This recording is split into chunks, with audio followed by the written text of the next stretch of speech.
अस्सलाम वालेकुम नाज़रीन, मैं हूं डॉक्टर सादिया मन प्रोग्राम सेहत ज़िंदगी में आपके साथ। नाज़रीन, ये प्रोग्राम देखते हैं आप हर इतवार शाम 4 बजे से 5 बजे तक। इस प्रोग्राम में मैं आपकी मुलाकात करवाती हूँ मुख्तलिफ डिजीज़ के स्पेशलिस्ट से और ख़ासकर उन लोगों से जिनका ताल्लुक मेडिकल की किसी भी फील्ड से होता है और मुख्तलिफ डिजीज़ पर डिटेल से आपको अवेयरनेस देते हैं। आज का टॉपिक बहुत अहम है। आज हम बात कर रहे हैं मेंटल हेल्थ अवेयरनेस डे के हवाले से और जो टॉपिक हमने डिसाइड किया वो है जहन और जिस्म का ताल्लुक। और इस टॉपिक पर बात करने के लिए जो मेरी गेस्ट मेरे साथ मौजूद हैं, मैं आपसे उनका तारुफ कराती चलूँ। मेरे साथ मौजूद है फारिया हसन जो कि साइकोलॉजिस्ट हैं और इसके साथ एजुकेशनल साइकोलॉजिस्ट हैं। फारिया जो है mental health practitioner and special educator भी हैं और इसके साथ साथ CEO हैं the mind mentor inclusive school and therapy centre. अपनी मौजूद मेहमान को खुशामदीद करते हैं। अस्सलाम वालेकुम फारिया। वालेकुम अस्सलाम। क्या हाल है, खैरियत से? ठीक, अल्लाह का शुक्र है। नाज़रीन, जो अल्लाह ताला ने मुझे समझता है कि इसके तमाम ऑर्गन सही तरीके से काम करते हैं तो हमारी सेहत बहाल रहती है और बाज़ औक़ात अगर किसी ऑर्गन में कोई बीमारी हो जाए तो हमारी सेहत ख़राब हो जाती है और जिस्मानी सेहत का बाज़ औक़ात ज़हनी सेहत पर बहुत असर होता है और मुख्तलिफ़ किस्म की ऐसी अलामत आना शुरू होती है कि हमें किसी साइकोलॉजिस्ट या साइकेट्रिस्ट से रब्ता करना पड़ता है। इसी हवाले से आज हमारे साथ मौजूद हैं साइकोलॉजिस्ट फारिया हसन। फारिया से आज हम बात करेंगे जहन और जिस्म के ताल्लुक के हवाले से डिटेल से। फारिया, जो हमारा आज का टॉपिक है जहन और जिस्म का आपस में ताल्लुक, मुझे एक बात बताएं कि हमारा जिस्म जो है जिस्मानी सेहत का जहनी सेहत पर कितना असर होता है? सबसे पहले तो हमें ये समझने की ज़रूरत है कि सेहत क्या है। सेहत इज़ लाइक कंबाइंड, फिजिकल और आपकी मेंटल हेल्थ दोनों हैं तो आप सेहतमंद हैं। इसी तरह इनका जो ताल्लुक है वो पैरेलल है। जैसे जैसे आपकी जहनी सेहत होगी वैसे आपकी फिजिकल हेल्थ होगी। अच्छा। और अगर आपकी फिजिकल हेल्थ इफेक्ट कर रही है तो आपकी मेंटल हेल्थ भी डायरेक्टली इफेक्ट करती है। तो दोनों का बहुत आपस में गहरा ताल्लुक है। इस हवाले से हम एक एग्जाम्पल ये भी ले सकते हैं कि अगर कोई इंसान फिजिकली फिट नहीं है, मोटापा एग्जाम्पल ले लें, आजकल कॉमन है, ओबेसिटी की तरफ है, तो डेफिनेटली उसकी जो वो चीजें जो हम देख नहीं सकते जो उसके जहन के अंदर है, जैसे कि उसके मूड्स, उसके थॉट्स, सबसे पहले तो फ्रस्ट्रेटेड होगा। बिल्कुल ऐसा ही है। उसकी सेल्फ स्टीम, सबसे पहली चीज कि वो अपने आप को अच्छा महसूस नहीं करेगा।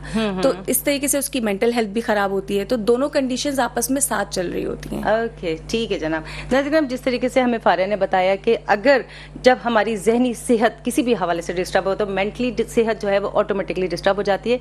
तो आज हम मुख्तलिफ अमामिल को मद्देनजर रखते हुए फारिया से बात करेंगे कि हमें बताएंगी कि बहुत सारी बातें जिसमें वर्जिश भी है, आपकी ग़िज़ा भी है, उसके साथ साथ आपके मूड का इन्हिसार भी है कि आपकी जिस्मानी सेहत पर और जहनी सेहत पर क्या असर डालता है। अच्छा फारिया, एक बात बताएं कि आज हम मुख्तलिफ अमामिल के हवाले से बात करेंगे। जैसे जिस्मानी सेहत के लिए जितनी ज़रूरी वर्जिश है तो क्या जहनी सेहत पर इसका कितना असरअंदाज होता है? पहले बताएं कि जिस्मानी सेहत के लिए कितनी ज़रूरी है और जब जिस्मानी सेहत पर अच्छा असर डालती है तो जहनी सेहत पर क्या असर पड़ता है? सेम वही वाली बात है कि दोनों का ताल्लुक साथ साथ चलेगा। जैसे वर्जिश हमारे रेगुलर बेसिस पे हमें एक्टिव रखने के लिए बहुत ज़रूरी है। जो अब तो रिसर्च में आ गया है कि जो लोग वर्जिश करते हैं उनके चांसेस 30% रिड्यूस हो जाते हैं फॉर एनी फिजिकल कंडीशन, जो कि आप कह लें डायबिटीज़ है, हार्ट अटैक है या हार्ट से रिलेटेड अदर डिजीज़ हैं, ब्लड इश्यूज़ हैं, जो भी हैं वो उसके रिड्यूस हो जाते हैं। अच्छा। इसी तरह से जो हम अगर जो कोई वर्जिश रोज़ाना करता है, रोज़ाना के तौर पे कर रहे होते हैं, तो उसमें ये देखा गया है कि उनके स्लीप पैटर्न्स बहुत बेहतर होते हैं। अच्छा। वो नॉर्मली जो लोग वर्जिश नहीं करते उनसे ज्यादा बेहतर और गहरी नींद लेते हैं। और नींद बहुत ज्यादा इंपॉर्टेंट है हमारे बाकी चीजों में, डिसीजन लेने के पावर में, आपके पूरा दिन गुजारने के लिए। अगर आपकी नींद पूरी नहीं होती आपका मूड भी अच्छा नहीं होगा। इसी तरह आपके बहुत सारे फिजिकल काम भी नहीं हो सकते, बॉडी बहुत ड्रॉजी रहती है। बिल्कुल ऐसा ही है। तो ये कंडीशन चल रही होती है। तो इसीलिए वर्जिश करना, वर्कआउट करना डेली बेसिस के लिहाज से at least twice a week recommend किया जाता है, आपकी फिजिकल हेल्थ के लिए भी और आपकी मेंटल हेल्थ के लिए भी। आपको नेगेटिव थॉट से दूर रखती है। अच्छा, जैसे फाजिया, जैसे हमने बात की कि रेगुलर बेसिस पे वर्जिश, रेगुलर बेसिस पे जो लोग वर्जिश कर रहे होते हैं तो वो स्ट्रेस से, किसी किस्म की डिप्रेशन से या किसी किस्म की क्रॉनिक डिजीज से किस हद तक मतलब जल्दी रिकवर हो सकते हैं? बिल्कुल। अच्छा, जो भी पेशेंट्स हमारे होते हैं हम उनको रेकमेंड जरूर करते हैं कि वो एक सबसे पहला काम करें अपने रूटीन पे। उस रूटीन में अगर उन्होंने अपने ये इंक्लूड कर लेते हैं जो फिजिकल एक्टिविटी है, वॉकिंग है, रनिंग है, योगा है, मेडिटेशन है, इन सब का ताल्लुक आपकी ब्रीथिंग से और सांस लेने की सलाहियत, या आप कह लें कि ये हमारे ब्रेन का एक लोएस्ट पार्ट होता है, वो रिस्पॉन्सिबल होता है। तो इसी तरीके से जब हम डीप ब्रेथ्स लेते हैं, सांस गहरी सांसें लेते हैं, ये एक प्रॉपर एक्सरसाइज है। अच्छा। इससे आपका ब्रेन की तरफ जो सर्कुलेशन है वो बेहतर हो जाती है, इसीलिए इसी तरह आपकी ब्रेन फंक्शनिंग बेहतर हो जाती है, तो आपके थॉट प्रोसेस भी बेहतर हो जाते हैं। तो ये कनेक्टेड है। इसी तरह अगर कोई भी पर्सन किसी भी फिजिकल इलनेस से या इवन मेंटल इलनेस से भी वो सफर कर रहा है, अगर वो वर्जिश करता है तो चांसेस डेफिनेटली बहुत हाई होते हैं कि उनकी ये जल्दी रिकवरी हो, क्योंकि ये सिर्फ एक एरिया पे काम नहीं कर रहे होते, ये जहन को भी आपके बेहतर कर रही होती है ना, क्योंकि आपके जो फॉर एग्जांपल अगर कोई बहुत डिप्रेस्ड है, आपकी बात को कंटिन्यू करेंगे, एक छोटा सा ब्रेक है हमारे दरमियान। नाज़रीन इकराम प्रोग्राम सेहत जिंदगी में एक छोटा सा ब्रेक है, मिलते हैं ब्रेक के बाद।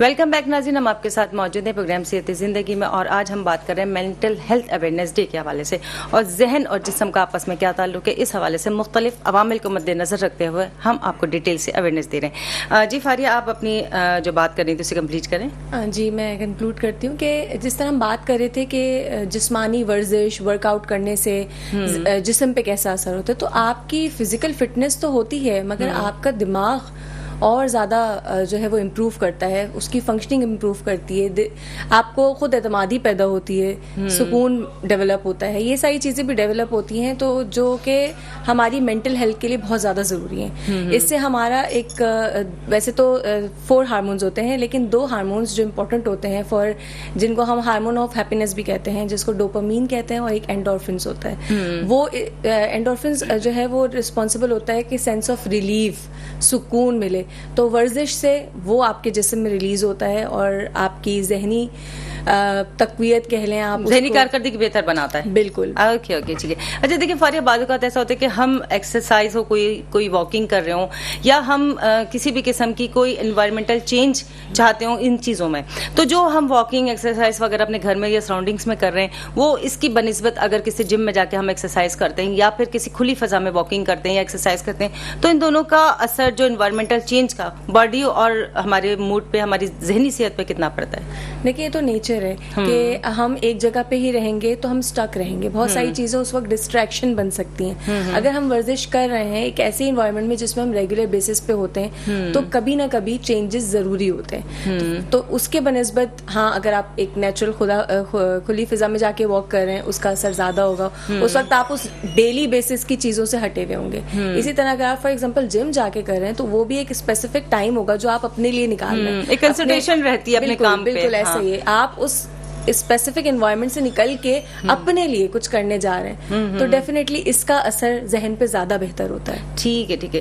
नाज़रीन, आज का जो हमारा टॉपिक है वो जहन और जिस्म का आपस में ताल्लुक है, जो कि बहुत सारे लोग इस चीज़ को बड़ा इग्नोर करते हैं कि अगर जिस्मानी सेहत मुतासिर है तो जहनी सेहत पे कुछ असर नहीं होता, लेकिन इसके बरक्स ये कि जहनी सेहत भी मुतासिर होती है, और मुख्तलिफ ऐसे अवामिल हैं, अगर उन पर अमल किया जाए तो जिस्मानी सेहत को भी बेहतर बनाया जा सकता है और जहनी सेहत की कारकर्दगी को बचाया जा सकता है।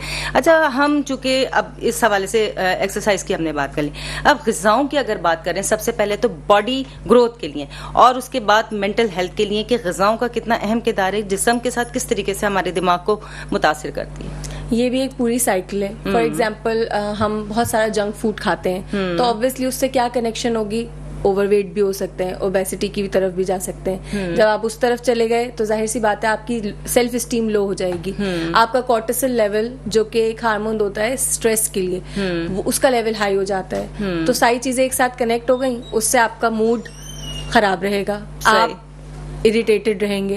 ठीक है, तो इसी तरह अगर हम जो स्पेसिफिकली प्योर डाइट होती है, नेचुरल डाइट होती है, जिसमें वेजिटेबल हैं, रॉ फ्रूट्स हैं, या लो फैट डेयरी प्रोडक्ट्स हैं, योगर्ट, लो फैट चीज़, ये सारी चीज़ें जो हैं इनके अंदर कैपेसिटी होती है, ऐसे न्यूट्रिएंट्स होते हैं जो हमारे ब्रेन को इस तरह के हार्मोन्स रिलीज करने के लिए कराते हैं, जिससे हम स्पेशली डोपामिन जो है वो हमारा हाई हो जाता है। तो ये चीजें जो है जरूरी होती हैं। और बेसिकली वैसे तो dark chocolate is also a good for anti stressor है, लेकिन वो आर्जी है, मतलब वक्ती आपको एक थोड़ी देर के लिए रिलैक्स कर देगी, हाँ। लेकिन उसके साइड इफेक्ट उससे भी ज्यादा है, बाद में होते हैं। तो इसीलिए प्रेफरेंस है कि फ्रूट्स हैं, सबसे ज्यादा एंटी डिप्रेसेंट जो है वो एप्पल है, an apple a day keep stressing away, ये भी है। ठीक है, ठीक है। अच्छा, मुझे एक बात बताएं फारिया, कि जो हम ये अक्सर कहते हैं कि जहन की ताकत के लिए या जहनी तौर पर ताकतवर होने के लिए, मैं रुक जाऊं, आवाज ही नहीं, वो मेरी तस्वीर नहीं आ रही है, कैमरा बंद हो गया है। अब आया है। नदीम भाई आप जरा थोड़ा इसकी वॉल्यूम तो अपना बंद कर दें। आपकी सारी आप लोगों की गुफ्तगू आ रही है। ओके अच्छा फारिया, जो हम बात कर रहे हैं कि जहनी सेहत के हवाले से जो आपने कहा कि ग़िज़ाओं का बड़ा अहम किरदार है। बाज़ औक़ात ऐसा होता है ना कि बचपन से माएँ ये कहती हैं बच्चों को, हमारा बच्चा जहनी तौर पर बड़ा कमज़ोर है, इसको पढ़ाई में बड़ी दिक्कत होती है, बड़ा मुश्किल से समझ आता है। अब चूंकि वो हेल्दी है, फिट है, बॉडी उसकी सेहतमंद है जिस्म, तो अब यहाँ पे क्या करना है? मतलब इस सेंस में देखें, हम बात कर रहे हैं कि जिस्मानी सेहत का असर दिमाग पे होता है। अगर एक बच्चा है जो जिस्मानी तौर पे सेहतमंद है, उसे कोई प्रॉब्लम नहीं है, लेकिन अक्सर माएँ कहती हैं कि हमारा बच्चा जो है जहनी तौर पे कमजोर है, स्कूल में पढ़ता है, इसको देर से समझ आता है, इसकी जो है मतलब कारकर्दगी बहुत कम है दूसरे बच्चों के मुकाबले में, तो वो क्या सूरत हाल होती है? अच्छा देखिए, बहुत सारे फैक्टर्स होते हैं। जैसे एक सेहतमंदी के लिए हम भी बहुत सारी चीजों को कनेक्ट करते हैं, उसमें हमारी ग़िज़ा भी आती है, स्लीप भी आता है। तो एक बच्चे के लिए भी जरूरी नहीं कि वो फिजिकली फिट है तो और सिर्फ वो पीछे जा रहा है, अपनी जहनी सेहत से वो अच्छा नहीं है तो उसकी वजह कोई ग़िज़ा या उससे हो। सम टाइम जो एक रिगार्ड होता है, बच्चे की और भी नीड्स होती हैं, उसकी नशोनुमाई के लिए उसको कॉन्फिडेंस बूस्ट भी करना होता है बच्चे का, अदर फैक्टर्स भी होते हैं। समहाउ हो सकता है कि वो स्कूल में उसको कोई ऐसी चीज, ट्रिगर पॉइंट जिसे हम कहते हैं, हम हर किसी का देखें एक लेवल अलग होता है। किसी की एंजाइटी किसी और वजह से होती है, किसी के स्ट्रेटर्स किसी और वजह से ट्रिगर होते हैं। हमें हर किसी को जरूरी नहीं होता कि वो कोई अपनी पसंद की चीज खाए तो ही उसका स्ट्रेस रिलीज होगा। हर किसी का अपना अंदाज होता है। तो एक बच्चे का भी, हर बच्चे का मुख्तलिफ होता है, खास करके छोटे बच्चों का। हमें लग रहा होता है वो फिजिकली फिट हैं, अगर उनको कोई और चैलेंजेस फेस हो रहे हैं, आपको लगता है कि वो जहनी किसी दबाव का शिकार है, तो उनसे आप बात करके देख सकते हैं। अच्छा, टॉक टू देम, उनके टीचर्स से पूछ सकते हैं और ऑब्जर्व भी कर सकते हैं, क्योंकि छोटे बच्चे बहुत इजीली टू ऑब्जर्व होते हैं और जितना अर्ली हम उनको देख के उसको हेल्प आउट कर देते हैं तो वो चीज फिर बढ़ती नहीं है आगे। वैसे एक बात है ना फारिया, जो अब इस वक्त हम जिस दौर में जी रहे हैं, माँ बाप का जैसे किरदार डबल हो गया, ट्रिगर हो गया कि उन पे बच्चों को नजर रखने की बहुत ज्यादा जरूरत है कि मेंटली फिजिकली फिट है, और जिस किस्म का हमारे माहौल और माशरे में वाकयात हो रहे हैं, तो उनसे अपने बच्चों को अवेयर करने की किस हद तक जरूरत है? बहुत जरूरत है। और सिर्फ इस लिहाज से नहीं, जो हम ग़िज़ा की भी बात कर रहे हैं ना, अनफॉर्चुनेटली वो ग़िज़ा प्योर नहीं है। हम बाहर निकलने की बात करते हैं, नेचर बच्चों के लिए बहुत जरूरी है। हम अगर नेचर में बड़े होते हैं तो हमारे बहुत चांसेस हाई हैं कि हमें इस तरह के बहुत सारे फिजिकल इश्यूज होंगे ही नहीं। जो लोग आइसोलेटेड रहते हैं, अंदर ही रहते हैं, वो एक खुली फिजा में आते ही नहीं है। तो अब क्या है कि वो हालात इस तरह के नहीं है, तो जाहिर सी बात है पेरेंट्स के एफर्ट यहाँ ज्यादा बढ़ जाते हैं। अगर वो कहीं बच्चे को एक्सपोजर देना चाहते हैं तो वो फिर उनकी भी ड्यूटी साथ लगती है। वो जितना भी कोशिश कर लें, वो प्योर डाइट उनको बहुत सर्च आउट करने के बाद मिलती है जो वो अपने बच्चों को उनकी नशोनुमाही कर सकें। तो ऑब्वियसली पेरेंट्स का रोल बहुत ज्यादा बढ़ गया है। जितने बच्चे क्यूरियस हैं, जितना एडवांस हो रहा है, अनफॉर्चुनेटली उतना जो है वो चीजें ये है कि प्योरिटी की तरफ नहीं है। तो हमें वो बच्चों को ट्रेन करने की भी नीड है कि what is good for you. Packaged food जो है वो बच्चों की सेहत के लिए बिल्कुल भी अच्छे नहीं, ना सेहत के लिए, ना ज़हनी सेहत के लिए। जरूरत है ना, बहुत डेफिनेटली बहुत जरूरत है। इसकी अवेयरनेस होनी चाहिए, स्पेशली स्कूल्स में होनी चाहिए। एम्फेसाइज करना चाहिए कि बच्चे होममेड आइटम्स पे ही ज्यादा स्टिक रहें, जिसमें छोटे बच्चों के लिए ओमेगा 3 बहुत इंपॉर्टेंट है। अच्छा। और वो नेचुरली कहाँ से, फिश से मिलता है, हमें मिल्क से प्रोवाइड होता है। ये वो चीजें हैं जो बच्चों को देनी जरूरी हैं, उनकी जहनी सेहत के ख्याल रखते हुए। सही सही सही। नज़ीर, आज हम बात कर रहे हैं मेंटल हेल्थ के हवाले से, और हम मुख्तलिफ अवामिल पे बात करते हुए आपको बताते हैं बहुत सारे ऐसे वाक़यात, ऐसी चीज़ें और ऐसी टिप्स देते हैं कि आया आपके घर में जो बच्चा है, या आपके घर में या आपके लोग जो आपके इतराफ में रहते हैं, आपके बहन भाई हैं, माँ बाप हैं, दोस्त अहबाब हैं, उनको अगर किसी किस्म की जिस्मानी तकलीफ के साथ साथ जहनी कैफियत में आपने अगर चेंज देखें तो डॉक्टर से कंसल्ट करें। और इसके साथ साथ ये ज़रूरी है कि आप साइकेट्रिस्ट के पास जाएं। साइकोलॉजिस्ट जो होते हैं, जैसे आज हमारे साथ फारिया मौजूद है, काउंसलिंग करके बहुत सारी बातें जो उस पेशेंट के अंदर से निकलवाते हैं, इस तरीके से कि उसकी दिल की बात, उसके जहन की बातें, वो सोचने और समझने से, सुनने के बाद जब वो जो काउंसलिंग करते हैं तो वो उसकी सेहत के लिए बहुत ज़रूरी होती है। अच्छा, इसके साथ साथ फारिया एक बात मुझे बताएं कि हम चूँकि अभी हमने बात की कि आर्टिफिशियल अगर हम जो ना वो देते हैं एंटी एंजाइटी, कोई चाहे वो कोई टैबलेट्स हम यूज़ कर रहे हैं या फिर हम कोई ऐसे खाने पीने की चीज़ें यूज़ कर रहे हैं, ऐसे आप मुझे बताएंगे ऐसी कौन सी चीज़ें हो सकती हैं जो हम कभी किसी इस कंडीशन में होने वाले फर्द को दें तो वो रिलैक्स हो जाए? अच्छा, वैसे तो केस टू केस डिपेंड करता है। पहली कोशिश हमारी यही होती है कि नेचुरल ग़िज़ा, सही, उसमें बहुत सारी चीजें हैं, जैसे नट्स है, स्पेशली जो ड्राई फ्रूट्स है, अब तो सीजन आने वाला है, बेस्ट है आपकी ब्रेन फंक्शनिंग के लिए। आपकी ब्रेन फंक्शनिंग सही होगी, आपका नर्वस सिस्टम सही चल रहा होगा, आपको सिग्नल्स प्रॉपर मिल रहे होंगे, तो ऑब्वियसली आपकी फिजिकल हेल्थ भी उससे कनेक्टेड है, तो वो बेहतर रहेगी। नट्स स्पेशली जो अखरोट जिसे कहते हैं, तो अल्लाह ताला ने उसको बनाया भी दिमाग के नक्शे पे है, बिल्कुल ऐसे, तो उसका असर बिल्कुल ऐसा रखा कितने जैसे ना स्ट्रॉन्ग उसमें बिल्कुल खोल इसका इतना है कि बंदा तोड़ नहीं सकता नॉर्मली उसको, लेकिन वो इतना जरूरी है ब्रेन की नशोनुमाही के लिए। उसके अलावा जो है नेचुरल चीजों में आप कह लें कि लो डाइट जो आइटम्स होते हैं ना, जो यूजुअली डाइट पे भी कहते हैं कि आप ये खाएं, हेल्दी डाइट खाएं, तो उसका ताल्लुक सिर्फ आपके जिस्म से नहीं है, आप खुद भी अपने आप में लाइट रिलीफ फील करते हैं, क्योंकि ये सारे जो न्यूट्रिशंस हैं ये कॉर्टिसोल लेवल को रिड्यूस करता है। अब कॉर्टिसोल लेवल क्या है? वो एक स्ट्रेस हार्मोन है, जो जब किसी भी स्ट्रेसिंग सिचुएशन पे आप होते हैं, बहुत परेशान होते हैं, कुछ होते हैं, तो उसका लेवल बढ़ जाता है, और उसके लेवल के बढ़ने की वजह से मल्टीपल इश्यूज आप फेस करते हैं। आप जितना भी वर्जिश कर लें, आपका वजन नहीं गिरेगा, क्योंकि आपका कॉर्टिसोल लेवल हाई है। तो वो बहुत सारे ग़िज़ा ये जो मैंने आपसे मेंशन की। इसके अलावा फ्रूट्स में एप्पल, बनाना बेस्ट है इन सब चीज़ों के लिए, बहुत कॉमन है। तो जितना इन चीज़ों पे एम्फसाइज करेंगे और जंक फूड अवॉइड करेंगे, तो उतना आप खुद भी अपने आप में एक खुशी महसूस होगी, एक खुद एतमादी पैदा होगी, आपकी सेल्फ स्टीम भी इंक्रीज होगी, क्योंकि I am on a good diet, और आप अपने आप में लाइट भी फील करेंगे।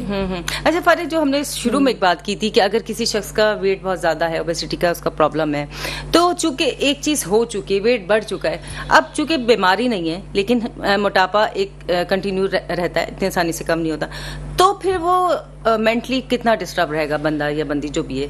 बहुत ज्यादा, क्योंकि एक तो चीज ये भी होती है कि वो अपने आप में खुद भी ये जानते हैं कि हम चेंज हो गए हैं, हमें वो कपड़े नहीं आ रहे, वो ऑलरेडी परेशान होते हैं, दूसरे और ज्यादा परेशान कर देते हैं, देखते के साथ ही बोलेंगे, तो वो आइसोलेट होने लगते हैं। उनकी सोशल लाइफ भी इफेक्ट करती है, वो अवॉइड करने लगते हैं कहीं आना जाना, तो उनकी एक तरीके से पूरी लाइफ ही इफेक्ट कर रही होती है। सिर्फ उनकी फिजिकल या मेंटल हेल्थ तो बहुत ही ज्यादा इफेक्ट कर रही होती है, मगर उनकी सोशल लाइफ भी इसके साथ इफेक्ट कर रही होती है। वो अपने डेली, इवन वो अपने शौक से हटने लगते हैं। यही वो स्टेज होती है जो हार्मोन की हमने बात की कि कॉर्टिसोल हाई हो जाता है। अगर उसको कंट्रोल करके, फर्स्ट स्टेप ये होता है कि आप अपने कॉर्टिसोल लेवल को कंट्रोल करें। जब आपका स्ट्रेस रिड्यूस होगा, आपके अंदर विल पैदा होगी कि अपने लिए कुछ करना है। अदरवाइज इंसान यूजुअली गिल्ट में रहता है कि हमने अपने लिए एक चीज कर ली, तो फाइन। पहला स्टेप ही यही है कि सेल्फ लव, अपने आप में काइंडनेस पैदा करें अपने लिए भी। तो डेफिनेटली कोई इंसान अगर इन चीजों का शिकार होता है, मोटापा कॉमन है यहाँ पे, क्योंकि वो नजर आ रहा होता है बजाय, तो वो बहुत ज्यादा जहनी दबाव का शिकार जितना नजर आ रहा होता है, दूसरों से ज्यादा बता रहे होते हैं के ऊपर मोटापा। असल में बेसिकली होता है कि ना, जो एक बंदा जो फैटी हो जाता है, वो उसका जो स्ट्रेस लेवल है ना, वो भी हाई हो जाता है। वो अपने तौर पे भी सोचता है, जो जाती तौर पे सोचता है। आप क्या समझती है कि वो उसके ख्यालात उसको जो है एक नेगेटिविटी की तरफ ले जाते हैं, या उसको एक मोटिवेशन देते हैं कि मुझे कुछ करके अपने आप को सेट करना? ऐसा होता है? आई थिंक डिपेंड करता है कि उसके खुद के थॉट प्रोसेस पे, कि वो खुद किस तरह सोचते हैं। कुछ होते हैं कि वो इस चीज पे आ जाते हैं, एक लेवल आ जाता है कि हाँ ठीक है, बस अब जो हो गया सो हो गया।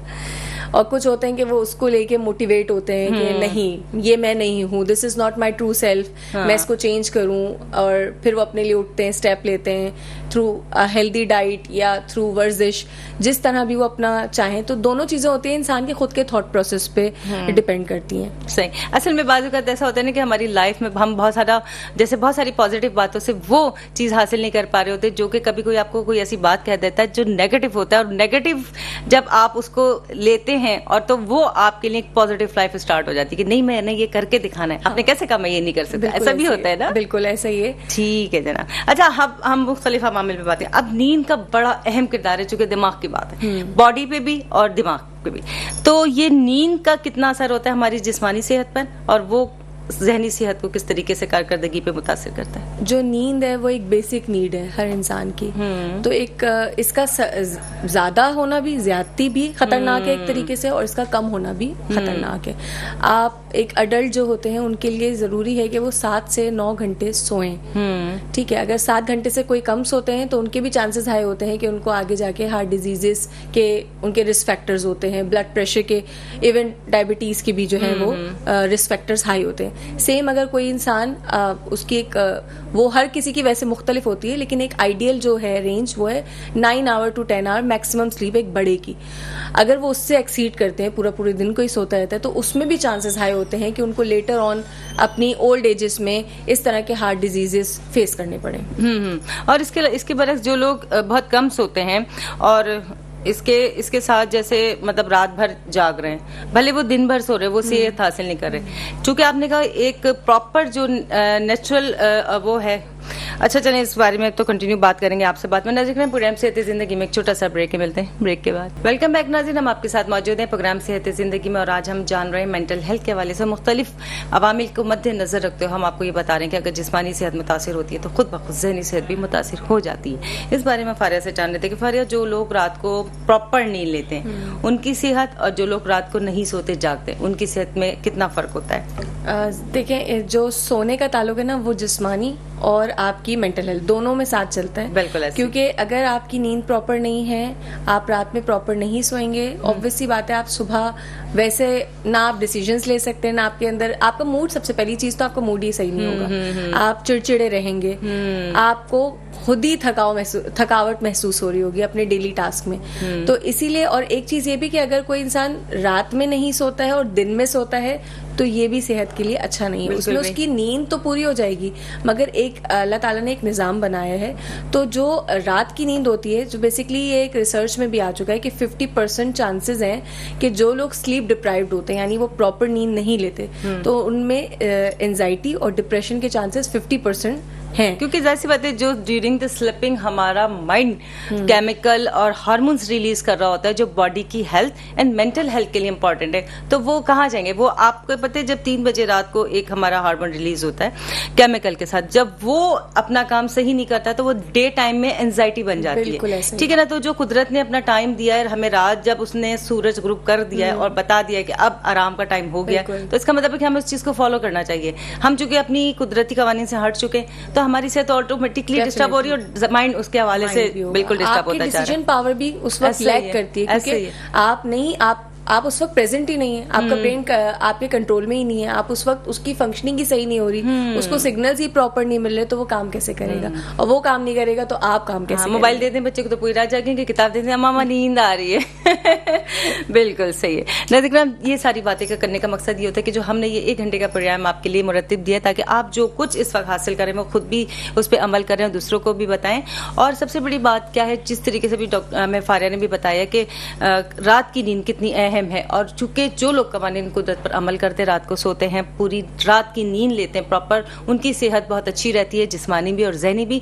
और जो लोग रात को जागते हैं और दिन भर सोते हैं तो उनको नींद तो जरूर मिल जाती है, लेकिन उनकी ना ही वो सेहत होती है, ना ही वो जिस्मानी कारकर्दगी और जहनी कारकर्दगी होती है। तो कोशिश करें जो परवरदिगार ने बनाया है टाइम सोने और जागने का, उस पर अमल करें। अच्छा फारिया, जो मैं आपसे बात करें मुख्तलिफ एजेस की बात करते हैं, अगर जैसे अगर छोटे बच्चे जिस्मानी तौर पर बीमार हो जाते हैं, बड़े चिड़चिड़ हो जाते हैं, तो उनकी जिस्मानी सेहत उनके जहनी सेहत पे कितनी मुतासिर करती है? इनका भी बच्चों का साथ साथ है कि अगर कोई बच्चा फिजिकली सही नहीं है, जाहिर सी बात है, बहुत छोटे बच्चे को अगर लेंगे, अगर उसको बुखार है या उसको कोई पेन है, कोई भी तकलीफ है जो फिजिकली है, ज्यादातर बच्चों को पेट के इशू रहते हैं, डिस्कम्फर्ट होता है, गट हेल्थ सही नहीं है, तो इसका ताल्लुक आपकी बच्चे की सबसे पहली चीज क्या इफेक्ट करेगी? उसकी नींद, उसका खाना पीना। जब वो प्रॉपरली खाएगा पिएगा नहीं तो उसकी नीड पूरी नहीं होगी ऑब्वियसली, इसी तरह उसकी ग्रोथ भी इफेक्ट करेगी। अब अगर बच्चा सो नहीं रहा है प्रॉपर, उसकी नींद डिस्टर्ब है, तो उसका मूड भी खराब है, ऐसे वो पूरा दिन चिड़चिड़ा भी रहेगा, वो खुद भी तंग रहेगा, अपने पेरेंट्स को भी तंग करेगा। तो क्या है कि ये दोनों चीजें बच्चे के लिए भी सेम है और उनकी नींद तो ज्यादा होती है। मुझसे किसी क्लाइंट ने पूछा था कि मेरा बच्चा पूरा दिन सोता रहता है। अच्छा। तो मैंने पूछा उसकी एज क्या है, तो वो कुछ 1.5 महीने का था। अच्छा। तो जो छोटे बच्चे, उनका काम ही ज्यादा सोना होता है, उनकी नींद ज्यादा होती है और जागने का टाइम कम होता है। आहिस्ता आहिस्ता ये टाइम पीछे जाता रहता है। 1 ईयर का बच्चा अगर 12 घंटे सो रहा है, बहुत अच्छा एवरेज टाइम है, और उसके बाद बढ़ता रहता है, जैसे हमारी एज तक आ जाते हैं तो फिर 7 to 9 आवर्स की नींद इनफ है। अच्छा, कुछ जिस तरह आपने बोला कि जो न्यू बॉर्न्स होते हैं उनके लिए स्लीपिंग टाइमिंग ज्यादा होते हैं। अब मुझे बताएं कि मुख्तलिफ चाइल्ड स्पेशलिस्ट से मैंने एक सुना भी है, जैसे अगर होता है कि मेरी एक काज़न ने कहा कि डॉक्टर कहती है कि बच्चे को जो ना आप इतनी देर बाद उठाएं, जबरदस्ती इसको फीड कराएं। क्या लगता है आपको, क्या जबरदस्ती बच्चे की नींद तोड़ना, उठाना उसकी सेहत को अच्छा करना है या मजीद खराब करना है? नहीं, देखिए अब डिपेंड करता है, बच्चे की नीड भी है ना, उसको भूख लग रही होती है। अब अगर बहुत छोटा बच्चा है तो रोएगा नहीं, भूख लग रही है तो वो नींद में ज्यादा होते हैं। जैसे अब जो छोटे न्यूबॉर्न होते हैं ना, वो जिस प्रोसेस से होकर आ रहे होते हैं उसमें उनका काम ज्यादा सोने का होता है। तो अभी उनकी वो आदत को आहिस्ता आहिस्ता ब्रेक होने में टाइम लगता है, तो सम टाइम जगाना भी पड़ता है। बच्चा 6 घंटे सो रहा है विदाउट एनी डिस्टर्बेंस, हो सकता है माहौल उसको ऐसा मिला हो कि वो सुकून से सो रहे हैं, तो वो तो ऑब्वियसली उसको फिर फीड करानी जरूरी होती है आफ्टर एवरी 2 आवर्स। तो ये तो मेडिकली सही है उस एज के लिए। हाँ, जो बड़े बच्चे हैं, अब उसमें ये नहीं कि अब 3 साल का बच्चा है और उसको ऑब्वियसली नया नया स्कूल स्टार्ट होने वाला है, अब वो गहरी नींद सो रहे हैं, तो हम उसको नहीं उठाएंगे डेफिनेटली। लेकिन जो बहुत छोटे इन्फेंट्स हैं, इन्फेंट एज पे क्योंकि उनको अभी रेगुलेट नहीं हो रहे होते वो अपने एक डेली, उससे उनको रूटीन में लाना पड़ता है कि अब आपको बेटा दिन में सोना नहीं है, जागना है, एंड रात में सोते हैं, तो वो एक पूरा एक निजाम है जो आहिस्ता आहिस्ता होता है। तो उसमें हाँ डेफिनेटली बच्चे को फीड कराना हर 2 घंटे बाद जरूरी होता है। ठीक है। अच्छा, आपकी इस बात से मेरे ज़हन में एक बात, जैसे बहुत सारे बच्चे जो होते हैं स्कूल जाने से अवॉइड करना चाहते हैं, तो अभी हम चूंकि बात कर रहे हैं कि फिजिकल फिटनेस मेंटल फिटनेस पर असरअंदाज होती है, लेकिन वहाँ पहले उनका माइंड काम कर रहा होता है कि स्कूल नहीं जाना है, तो फिर उसके अलावा पेट में दर्द कर लेंगे खुद ब खुद ही या कुछ हो रहा होगा, अब अंदर से वो माँ को कंप्लेन करते हैं। ऐसी सूरत में क्या करना चाहिए? कुछ चीजों में ना आपने बहुत अच्छा सवाल किया। बेसिकली ये साइकोलॉजिकल ही है कि सम टाइम बच्चे को एक्चुअली में पेट में दर्द होने लगता है ड्यू टू एंजाइटी कि मैं स्कूल में जाऊंगा, हो सकता है उसका टेस्ट हो सकता है उसको ऐसे टास्क दिए हो जिसको वो कॉन्फिडेंस नहीं है कि मैं नहीं कर सकता। तो ये एक्चुअली फैक्टर्स है। हो सकता है उसकी फिजिकल हेल्थ बिल्कुल सही, उसको कोई मसला नहीं, आप डॉक्टर के पास लेके जाए, वो कहे कुछ नहीं है ऐसे, आप कहे तुम तो सुबह एक्टिंग कर रहे थे, मगर साइकोलॉजिकली इट हैपेंस कि बच्चे को हो सकता है एक्चुअली में पेट में दर्द या जिस्म के किसी भी हिस्से में दर्द शुरू होने लगे ड्यू टू एंजाइटी। एंजाइटी क्या है? परेशानी, टेंशन, डिप्रेशन। वो ये सोच रहा होता है ना कि मुझे अभी स्कूल जाना है और अगर मुझे कोई प्रॉब्लम है तो दर्द हो रहा होगा डेफिनेटली, लेकिन चूंकि वो टाइम ड्यूरेशन गुजर चुका होता है तो बच्चा ऑटोमेटिकली रिलैक्स हो जाता है कि स्कूल जाने का टाइम गया। सही बात है। नाज़रीन, हम जब किसी भी डॉक्टर को या किसी भी मेडिकल की फील्ड से रिलेटेड जो ना पर्सनैलिटी को बुलाते हैं तो हमारी कोशिश होती है कि हम उस चीज़ के तमाम इफ एंड बट्स होते हैं ना, जैसे हर अच्छी बुरी बात या नेगेटिव पॉजिटिव पॉइंट से आपको आगाह करें, ताकि अगर आपके घर में किसी ऐसी सूरत हाल का सामना हो तो आपको उसको हैंडल करना है। हर वक्त हर चीज़ क्योंकि डॉक्टर के हाथ में नहीं होती और डॉक्टर के पास हम इतना जल्दी जाते भी नहीं है जितना खुद कोशिश करते हैं, नहीं फारिया? अच्छा, ये मुझे बताएं, चूंकि हमने बच्चों की बात कर ली, अब यंग लोगों की जिस्मानी सेहत और जहनी सेहत, क्योंकि यंग जो होते हैं जैसे नौजवान हैं, लड़के हैं, लड़के हैं, वो स्ट्रांग होते हैं, ठीक है ना, तो इतना मेरे ख्याल से अगर बुखार है, सर दर्द है, तबीयत खराब है, तो इतनी जल्दी मेंटलिटी डिस्टर्ब नहीं होती। आप क्या कहती हैं कि किस सूरत हाल में डिस्टर्ब हो सकती है? हो जाती है। उसकी वजह ये कि अगर कोई बीमार है यंग एज में, क्या होता है कि देखिए हम यंग जरूर है, हम स्ट्रांग जरूर है, मगर हम आगाह भी हैं, हम अवेयर है अपनी बहुत सारी चीजों से। अगर कोई किसी को एक मिसाल थी और ये एक एक्सपेरिमेंट भी हुआ था कि एक इंसान को जब तक पता नहीं था कि उसको 103 बुखार है, वो सेट थे।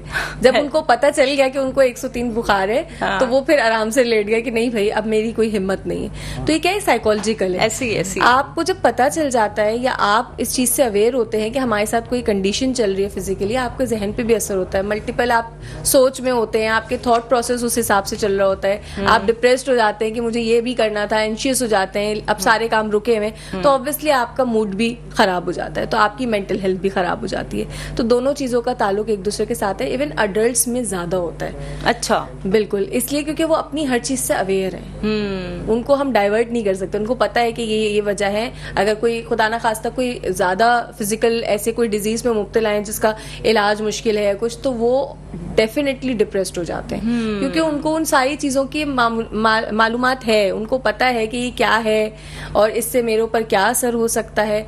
तो जाहिर है वो एक थॉट प्रोसेस उनके दिमाग में चल रहा होता है, वो डिप्रेस्ड हो जाते हैं, उन सोचों में इंगेज हो जाते हैं, नेगेटिव थॉट्स में, उनके मूड्स इफेक्ट करने लगते हैं। तो इसलिए बड़ों में ज्यादा होती है चीज़। अच्छा देखो फरिया, देखें कि ये जैसे अभी आजकल का जो वक्त है कि मैंने देखा कि बहुत ज्यादा यंग लोगों में जैसे क्रॉनिक डिजीजेस जो ऑलरेडी मौजूद है, कार्डियक डिजीजेस बहुत हो रही है, मुख्तलिफ हाइपरटेंशन, स्पेशली डायबिटिक बहुत ज्यादा हो रही है। अब चूंकि ये लोग इतनी यंग एज में अगर किसी डिजीज को फेस करते हैं, तो आप क्या समझती हैं कि ऐसे लोगों की फिटनेस जो बॉडी चल रही है, तो वो अपनी जिंदगी को बेहतर तरीके से कैसे गुजार सकते हैं कि मेंटल एंड फिजिकल फिटनेस बेहतर रहे? इस पे सबसे पहले देखना होगा कि उनकी वजह क्या है। वो फिजिकली फिट नहीं है या पहले उनकी मेंटल हेल्थ डिस्टर्ब हुई, उसकी वजह से उन्होंने अपने ऊपर हावी करके, क्योंकि कार्डिक जो इश्यूज होते हैं उनका ताल्लुक मेंटल हेल्थ से भी होता है। कि अगर फॉर एग्जांपल कोई इंसान बहुत प्रोलॉन्ग स्ट्रेस का शिकार है या डिप्रेशन का मरीज रह चुका है या उसको किसी किस्म के स्ट्रेस हैं, तो उसकी बदौलत उसको कार्डिक अगर डिजीजेस की वो तरफ गया तो उसकी वजह हमें क्या पता चली कि उसकी मेंटल हेल्थ है। तो फिर उसकी ट्रीटमेंट प्लान इस हिसाब से बनेगा कि पहले उसकी काउंसलिंग हो, फिर उसको उसकी फिजिकल हेल्थ सही करवाई जाए। इस तरीके से जो रिच हैबिट्स हैं या अच्छी हैबिट्स हैं, जिसमें पहली हैबिट होती है सबसे पहली कि अपने आप से मोहब्बत करनी, काइंडनेस, ये एक्सेप्ट करना कि हमें अपने लिए कुछ करना है, खुद के लिए जी, बिल्कुल ऐसे ही है। तो ये एक रूटीन फॉर्म करना, एक ऐसी हैबिट्स डेवलप करवानी उनके रूटीन में जो उनको ग़िज़ा भी दें और उनके जहन को भी ग़िज़ा दें। जहन को ग़िज़ा यानी जो चीज़ें उनको खुश करती हूँ, जो चीज़ें उनका डोपामीन लेवल को इंक्रीज करती हूँ। तो इस तरह होता है। अगर कोई फॉर एग्जांपल कोई खुद पहले से ही मतलब किसी और हो सकता है जेनेटिक फैक्टर्स की वजह से उनको कार्डिक इश्यूज हैं, वो भी कनेक्ट हो सकती है कि लेटर ऑन उनको इस सब का वो अपने ऊपर इतना स्ट्रेस लें कि वो एक कोई मेंटल डिसऑर्डर का भी शिकार हो जाए।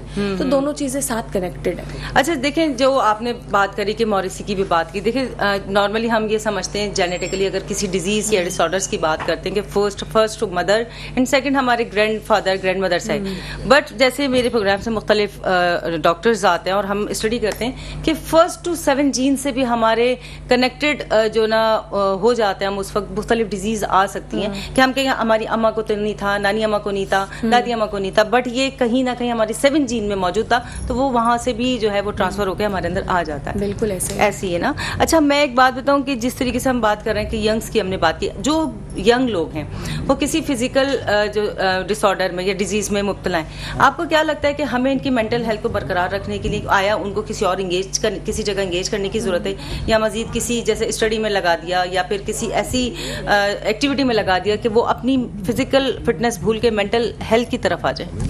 हाँ बिल्कुल। देखिए, पहली चीज तो है कि अगर कोई नो हाउ रखता है इन चीज़ों की, तो उसको पहली चीज़ है कि उसको अवेयरनेस हो इस चीज़ की। दूसरी चीज़ आती है कि उसके अंदर ये एक्सेप्टेंस हो कि हाँ ये मसला है और मुझे इस चीज़ को हल करना है। फिर उसके बाद हम उनको डाइवर्ट करते हैं उनके। अब इसमें सबसे पहली चीज़ ये नहीं है कि हम अगर उसकी मेंटल हेल्थ को तवज्जो रख रहे हैं, दोनों चीज़ों का कनेक्शन साथ है।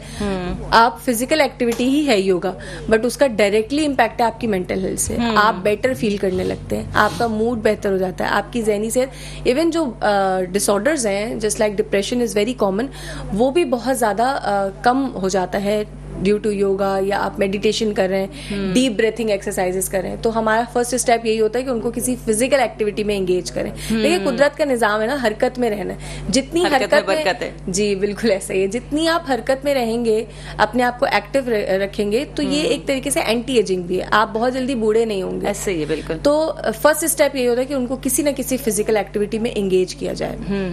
असल में देखिए फारिया, क्या होता है कि बहुत सारे लोगों के पास एक बड़े जो कहते हैं ना बहुत ज्यादा कॉजेस मौजूद होते हैं जी, घर छोटा है, जगह नहीं है, बाहर नहीं जा सकते, हालात खराब है। एक कार्डियोलॉजिस्ट से मेरी बात हुई थी, उन्होंने कहा कि अगर आपके पास इतना सा जितना बड़ा आपका टेबल है, इतनी जगह भी ना, तो भी वॉक करें, तो भी चलें। इतना अहम है वॉकिंग या किसी भी किस्म की कोई एक्सरसाइज या कोई भी ऐसी एक्टिविटी जो फिजिकल आपको इंगेज कर रही है। अच्छा, तो अगर आप ये समझती हैं कि ऐसी बहुत सारी चीजें जो कि खवातीन घर में शायद छोटी पोर्शन में कर सकें या हमारे नौजवान या मर्द हजरात, तो आप मुख्तलिफ एक्सरसाइजेस बताएं कि कौन सी की जा सकती हैं, नाम बता दें कि जो फिजिकल फिटनेस के साथ मेंटल हेल्थ को बरकरार रखें। सबसे पहली ब्रीथिंग एक्सरसाइज। अच्छा। डीप ब्रेथ्स आप कहीं पे भी ले सकते हैं, आप रोटी पकाते हुए भी ले सकते हैं, आप बच्चे को सुलाते हुए भी ले सकते हैं। इट्स कम्प्लीटली डिपेंड कि आपकी प्रायोरिटी क्या है। अच्छा। जब आप प्रायोरिटी रखने लगेंगे अपने आप को, तो आप अपने कामों के साथ साथ इस चीज को इजीली मैनेज कर सकते हैं। अच्छा। दूसरी इंपॉर्टेंट फिजिकल एक्टिविटी है वॉक। वही हरकत में बरकत वाली बात है कि जितना वॉक करेंगे वो आपकी फिजिकल हेल्थ के साथ साथ आपकी मेंटल, आपका एंटी स्ट्रेसर आप समझ लें वॉकिंग। ठीक है, जरूरी नहीं है कि हर औरत जाए जिम ज्वाइन करे, प्रॉपर वर्कआउट करे, बट वॉक तो कर ही सकते हैं। उसके लिए आपका कमरा भी इनफ है, वही आपकी वाली बात कि एक छोटी सी जगह पे भी वॉक हो सकती है। तो ये एक्सरसाइज हो गई।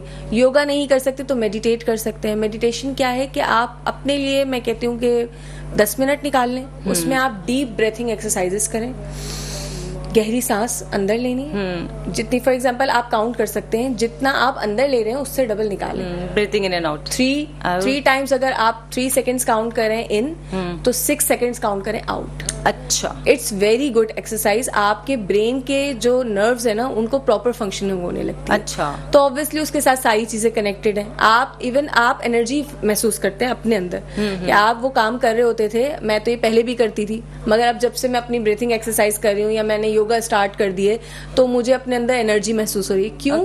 क्योंकि आपका ब्रेन प्रॉपर फंक्शन करने लगा, उसको वो सारे सिग्नल्स जो जैम हुए थे वो उसको प्रॉपरली मिलने लगे। तो ये 2-3 एक्सरसाइजेज हैं कि जिसमें औरतें हो या कोई भी हो उसको बहुत ज्यादा टाइम निकालने की जरूरत नहीं है। ये चलते फिरते हो सकती है हमारे हाथ में, इसके लिए आपको मशीन्स नहीं चाहिए, सांस तो अपने हाथ में। अभी बात कर रहे थे हम फारिया इस हवाले से, जिस तरह आपने कहा कि वाकई में इस वक्त जब कि आपका कुदरती सिस्टम ब्रीथिंग का काम कर रहा है तो इसको फायदे में ले। और नाज़रीन, बात क्या होती है कि जिस तरीके से अल्लाह ताला ने हमें ये जिस्म अता किया उसके तमाम ऑर्गन्स अपने सही तरीके से काम कर रहे हैं तो हमारी सेहत बरकरार रहती है। और जिस तरीके से हमें फारिया ने कहा कि जब अल्लाह ताला ने जो लंग्स का हमारा रेस्पिरेटरी सिस्टम अता किया और वो सही तरीके से काम कर रहा है, कुदरती तौर पर काम कर रहा है, तो उसका फायदा उठाएं। अल्लाह ना करे वो वक्त आ जाए कि आपके लंग्स अगर काम ना करें तो आपको ऑक्सीजन जो ना आर्टिफिशियल ऑक्सीजन लेनी पड़ती है, जो कि बहुत ज़्यादा महंगी होती है। तो कोशिश करें जो परवरदिगार ने आपको जैसा बता किया इसकी तमाम ऑर्गन्स को एक्टिवेट रखने के लिए, इनकी एक्टिविटी बरकरार रखने के लिए रोज़ाना एक्सरसाइज करें, अच्छी ग़िज़ाएं लें, वक्त पे सोएं, वक्त पे उठें। कोशिश करें कि अपने माहौल को और अपने मूड को खुश रखें। प्रोग्राम सेहत ज़िंदगी में एक छोटा सा ब्रेक मिलते हैं, ब्रेक के बाद वेलकम बैक नाज़रीन। हम आपके साथ मौजूद हैं प्रोग्राम सेहत ज़िंदगी में और आज हम बात कर रहे हैं मेंटल हेल्थ के हवाले से। और जिस तरीके से फारिया ने हमें बहुत सारी बातें, बहुत सारे अवामिल और बहुत सारे नुक्ते इस टाइप के हमें बताएं कि जो तवज्जो तलब है कि हमें अगर उन पर गौर करें तो हम बहुत सारे मसाइल से बच सकते हैं। अच्छा फारिया, मुझे एक बात बताएं कि हम चूँकि बात कर रहे थे कि मुख्तलिफ लोगों की जो फिजिकल फिटनेस होती है मेंटल हेल्थ पे इफेक्टेड करती है। अब इस चीज़ में मुझे बताएं कि फिजिकल फिटनेस में इम्यूनिटी पावर का कितना किरदार है, कि किसी की इम्यूनिटी पावर स्ट्रांग है, चाहे वो बच्चा है, बड़ा है या कोई यंग है या हमारी कोई ओल्ड एज के बुजुर्ग हैं, उनकी फिजिकल फिटनेस अगर स्ट्रांग है मतलब इम्यूनिटी पावर, तो जहन तब भी मुतासिर होगा या जो कमजोर लोग होते हैं वो उनका ज्यादा असर होता है? नहीं, दोनों पैरेलल हैं। इसमें अच्छा। भी साथ ही है कि जैसे फॉर एग्जांपल मैंने आपको शुरू में एक एग्जांपल दी थी कॉर्टिसोल लेवल की। अगर कोई मेंटली ठीक नहीं है, ठीक है, फॉर एग्जांपल बहुत ज्यादा स्ट्रेस में है, अब उसका कॉर्टिसोल लेवल हाई हो गया है, उसके और कॉर्टिसोल का जो हार्मोन होता है ना वो राइट हमारी किडनीज के ऊपर होता है। अच्छा, ठीक है। हाँ। अब उससे आप खुद अंदाजा लगाएं कि क्या क्या चीजें अफेक्ट कर रही हैं। सबसे पहली चीज होती है फैट, आपके फैट बर्न नहीं होंगे, आपका इम्यून सिस्टम ऑलरेडी वीक हो गया।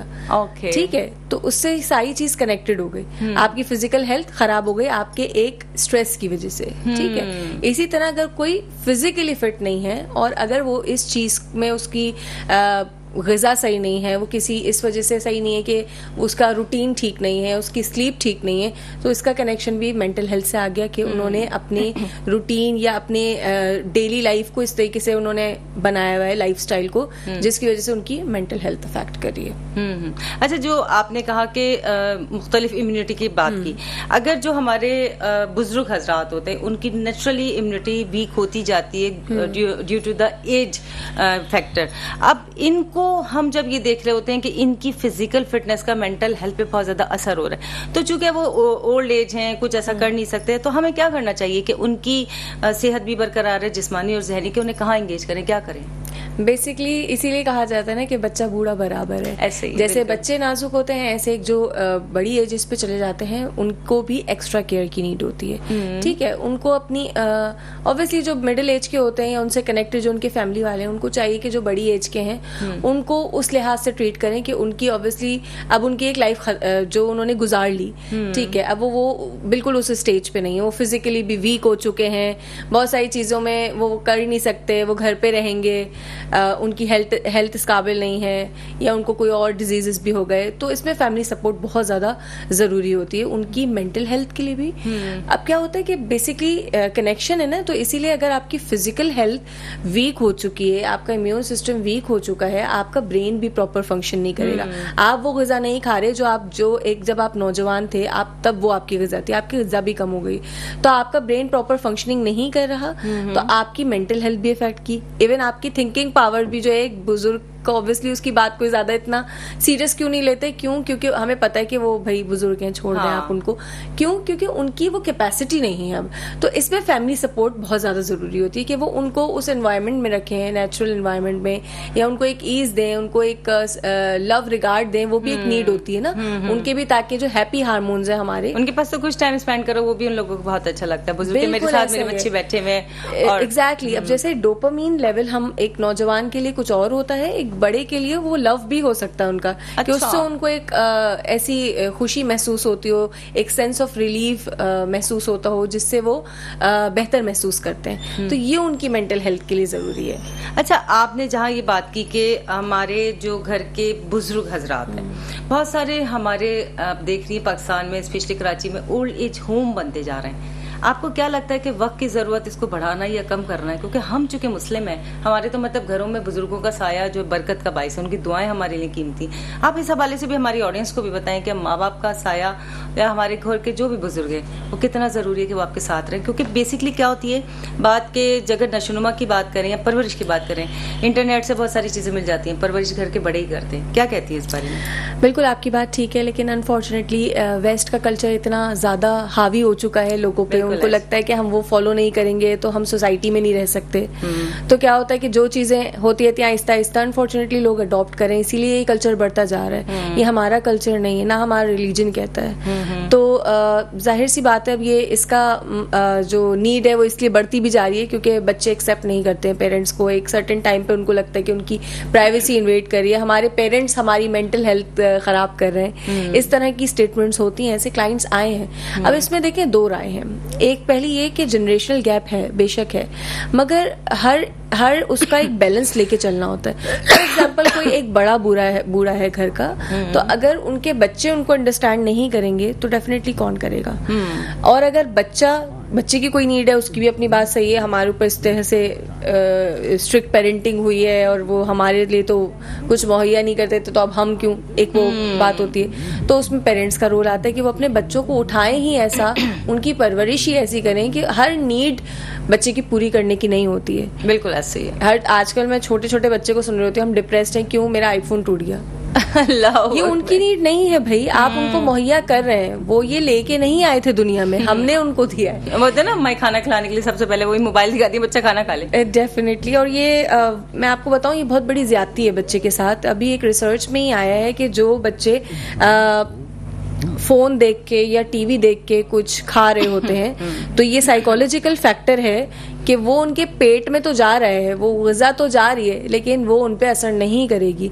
क्यों? क्योंकि उस वक्त वो उनकी मोटिव खाना नहीं है, उनका मोटिव वो स्पेसिफिक कार्टून है वो जो देख रहे हैं। उनका ब्रेन उसके अकॉर्डिंग फंक्शन कर रहा है। अच्छा। उनको इवन ये भी नॉलेज नहीं कि वो खा क्या रहे हैं, उनके मुंह में जा क्या रहा है। हाँ। तो वो फंक्शनिंग प्रॉपर नहीं होती, वो ग़िज़ा प्रॉपर नहीं मिलती। तो बच्चों को खुदारा नहीं देंगे 2 दिन फोन, भूल जाएंगे, भूख लगेगी, खाएंगे।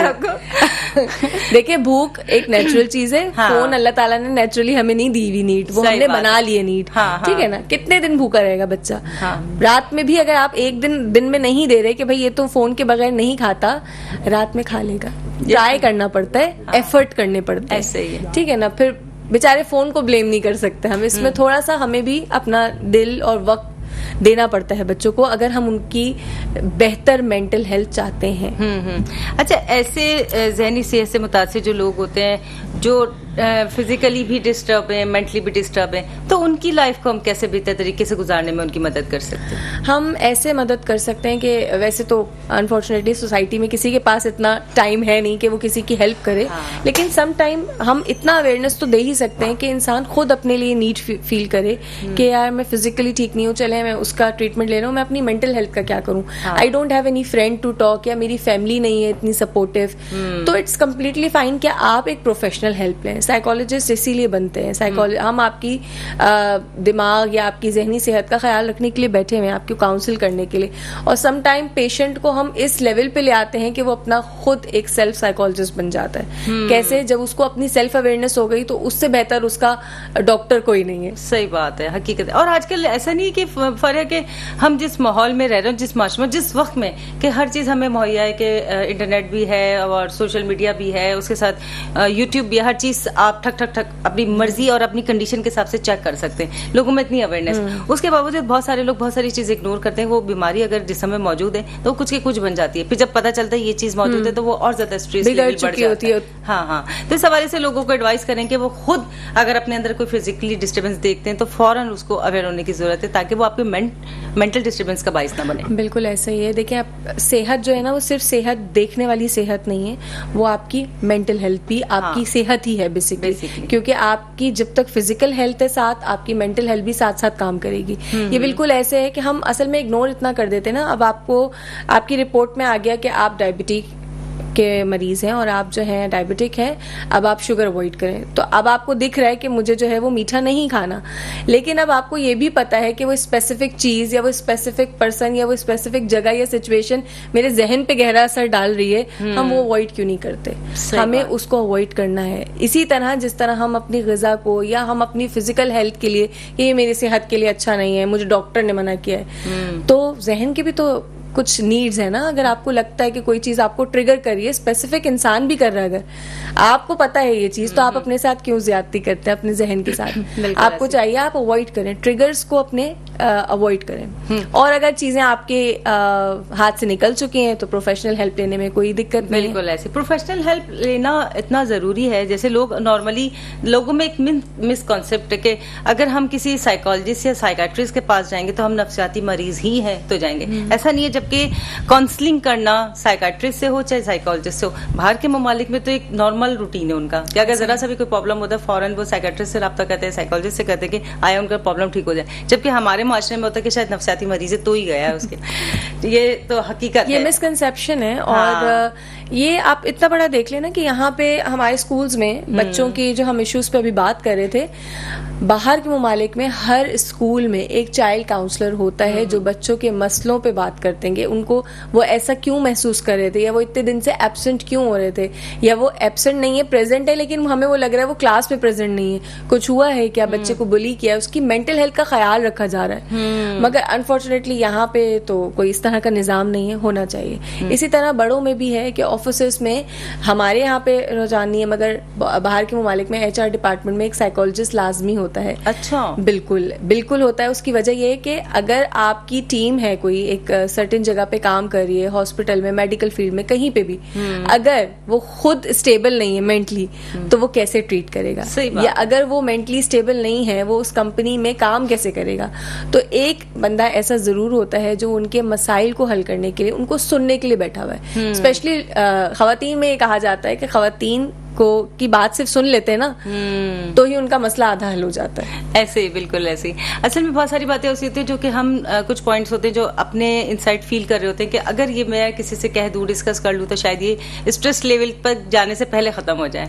सही बात है, बिल्कुल ऐसे। नाज़रीन, आज जो हम बहुत सारे टॉपिक को, एक बड़े टॉपिक को जो ना हमने कवर किया, वो इस हवाले से कि जहन और जिस्म का आपस में क्या ताल्लुक है। नॉर्मली तो हम जिस्मानी बीमारी में बात करते हैं और अलग से मेंटल डिजीज पे बात करते हैं, लेकिन चूंकि जिस्म और जहन एक साथ है, हमारा एक पूरा निजाम अल्लाह ताला ने बनाया, तो ये एक दूसरे के पैरेलल चलता है और जिस्मानी बीमारियों का असर जहन पे भी होता है। बाज़ औक़ात ऐसा होता है कि हम किसी प्रॉब्लम को शिकार होते हैं तो हमें कोशिश होती है कि हम किसी साइकोलॉजिस्ट से बात कर ले कि वो काउंसलिंग करके आपकी प्रॉब्लम सॉल्व करता है। बाज़ औक़ात वो केस अगर सीवियर हो जाता है तो साइकाट्रिस्ट के पास जाना पड़ता है कि आया उसके साथ मेडिकेशन की भी जरूरत होती है। और अगर एक होता है कि माइंड सेट कोच, वो होता है जो आपके अंदर की नेगेटिविटी को खत्म करके आपको पॉजिटिव लाइफ पे लाता है। तो ये बहुत सारी चीजें होती है जो हम आपको अवेयरनेस देते हैं ताकि आप खुद भी इससे जो रहनुमाई हासिल करें, और जो बहुत सारे ऐसे लोग होते हैं जो इस चीज को नहीं जानते उनको भी आप बताएं।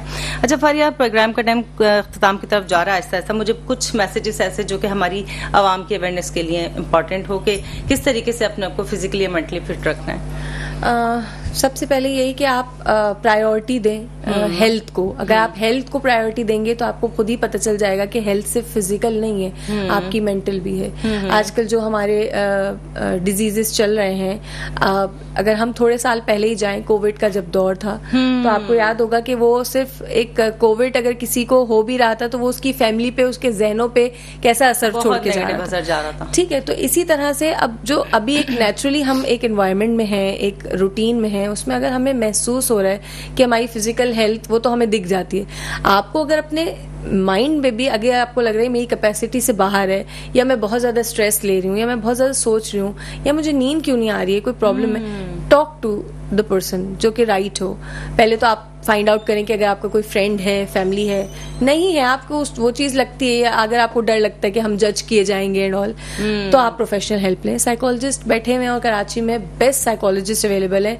अनफॉर्चुनेटली क्या होता है कि यहाँ पे इतनी अवेयरनेस नहीं है, तो ज्यादातर साइकोलॉजिस्ट बाहर निकल जाते हैं, मगर अभी भी मौजूद है बहुत अच्छे अच्छे साइकोलॉजिस्ट जो और एक चीज मैं और क्लियर करना चाहूंगी, क्योंकि ये एक मिथ है, तो मैं चाहूंगी कि ऑडियंस को ये चीज पता चले।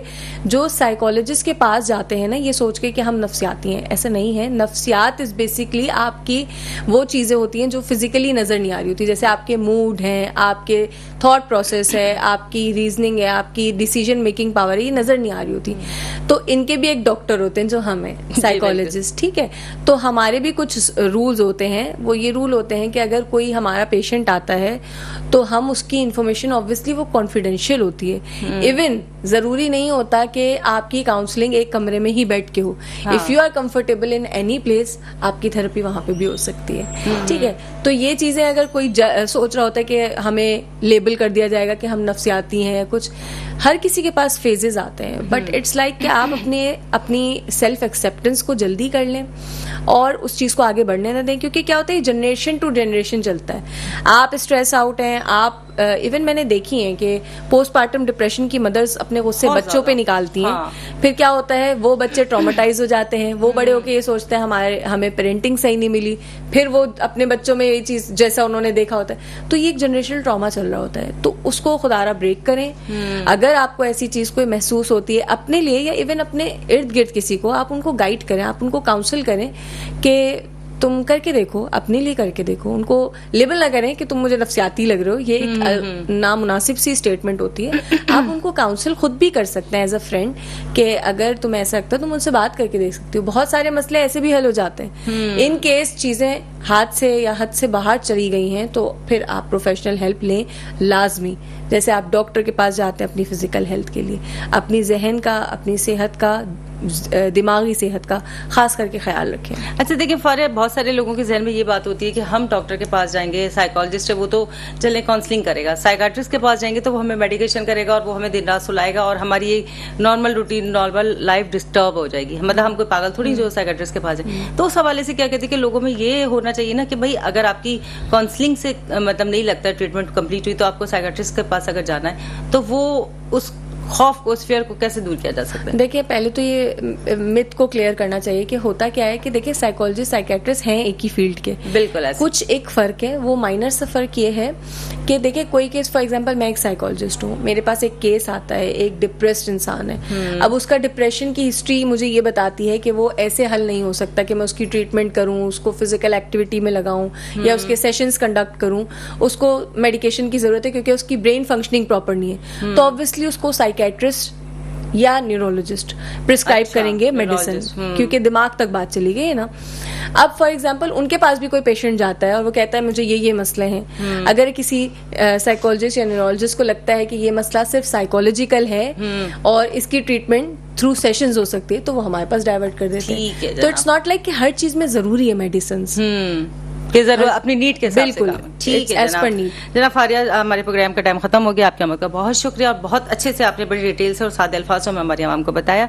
नाज़रीन, हमारी कोशिश होती है कि जो भी प्रोग्राम पेश करें वो ऐसे सादे अल्फाज में कि हमारी तमाम आवाम इसको समझ सके। जो आज हमने बात की कि जिस्मानी सेहत का जो है जहनी सेहत पर भी असर होता है, तो ज़्यादा कोशिश करें जब कभी कोई बीमारी हो तो डॉक्टर से कंसल्ट करें कि आया वो बीमारी बढ़ के आपके जहन को मुतासर न करें। प्रोग्राम सेहत ज़िंदगी से अपनी मेज़बान डॉक्टर सादिया अमन को इजाज़त दीजिए। अल्लाह ने चाहा जिंदगी रहे, फिर मुलाकात होगी। अल्लाह हाफिज़।